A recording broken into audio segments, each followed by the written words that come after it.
Hello, and welcome to the Flick Advisor. Today we're going to review Resident Evil: The Final Chapter.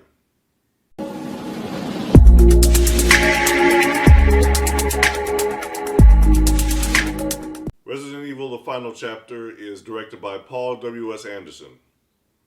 This is the sixth film in the Resident Evil franchise. The Resident Evil franchise is loosely based on the game of the same name. Now, loosely based because the Resident Evil franchise movies revolve around the character Alice. Alice is not in the games. For the most part, fans of the games don't like the movies because they have almost nothing to do with the games.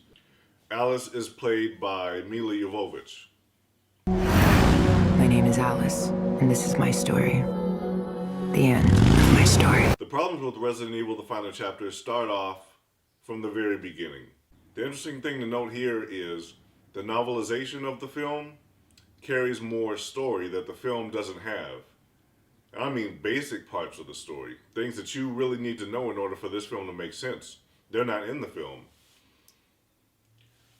The last film sets up an interesting idea for the final chapter.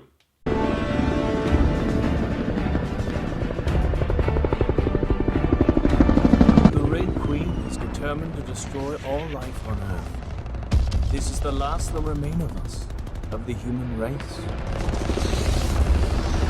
It seems we're bonded against a common foe. This is why we needed you back, the ultimate weapon. This is humanity's last stand.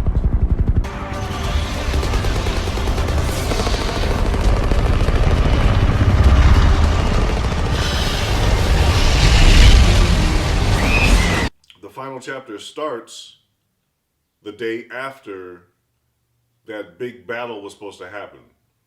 Characters died that you have no idea what happened to. Characters died off screen, and you really have no idea what happened to them because they don't even talk about them. The film just carries on as if the last film didn't set up an epic battle. Not only does the film do that from the start, the film also retcons certain things that happened in the previous films. They say, the film says, no, those things didn't happen. Here's what really happened. And so they give you a 10 to 15 minute, yes, 10 to 15 minute narration as to the news story of how we've gotten to where we are. Let's just get the biggest issue with the film out of the way. The editing is absolutely atrocious. The editing in this movie, there are action scenes where you literally can't tell what's happening. You can't tell where somebody is in relation to the other person. People die and you can't even tell who it was that died. You have to wait till the next scene to figure out who's not there. You have to use the process of elimination to figure out who died in the last scene. That's how bad this movie is edited. Now, not only that, but a lot of the movie is incredibly dark. Not only that, but there's shaky cam. There's incredibly quick cuts. A lot of the action scenes are incredibly incoherent. Now, I'm sorry if I'm speaking about the action too much, but I don't feel anybody's coming to the Resident Evil movies for great acting, great direction. I don't feel like anybody's coming to these movies for an incredible story. The biggest draw of these movies, quite frankly, are Milla Jovovich, who I have to admit is my childhood teenage celebrity crush, and the action. There's literally an action scene that happens in the dark where a monster is running at Alice. It's cutting back and forth between them two with not even enough time to focus on either one of them. This camera shaking, and on top of all of that, Alice is shooting into the camera. So you have shaky cam, you got quick cuts, and you have muzzle flashes right in your face. It's like they're trying to induce a seizure. It's really, really, really bad. Milla Jovovich is still good and convincing in her action, leading lady roles. But everywhere else, this movie completely fails. Now, some people say this movie is bad to the point where it's too bad to be good or too bad to be funny. I disagree.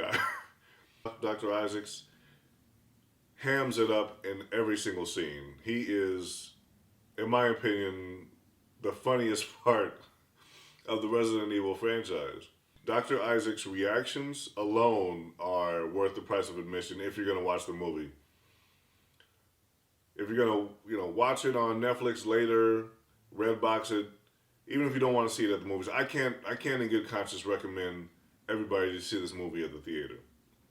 See this movie if you're a fan of the Resident Evil movie franchise, if you're a fan of Milla Jovovich. That's really about it. If you're not a fan of those two things, don't go see the movie. So now on to the story. In Resident Evil, the final chapter, the Red Queen gets in contact with Alice because she wants Alice to help save the remaining few humans that live. There's not many of us left, and in 48 hours, that small population will be down to 0. They don't really explain why. Alice, in 48 hours, humanity will be no more. They really don't give them the reason why we have 48 hours, besides just to set a time constraint on the film to try to ramp up the tension. So, the Red Queen tells Alice she has to go back to the Hive, back to Raccoon City, in order to find this airborne antivirus that's been, just chilling, just hanging out in the Hive the last 5 movies. Umbrella developed an airborne antivirus. It would destroy the T-virus. I actually had fun with this movie. It's not a good movie. I can enjoy, I'm a movie lover. I can enjoy bad movies from time to time. I'm going to buy it. I'm going to put it in my guilty pleasure selection in my Blu-ray collection. And probably keep it there, probably not ever really watch it. I'm going to have to give Resident Evil, the final chapter, a 3 out of 10. See it if you're a Resident Evil movie fan, or if you're a Milla Jovovich fan. If you're not a fan of those, don't bother. Wait till it's on FX. I guarantee you FX will have it. Maybe TNT too. But probably just FX. Thank you.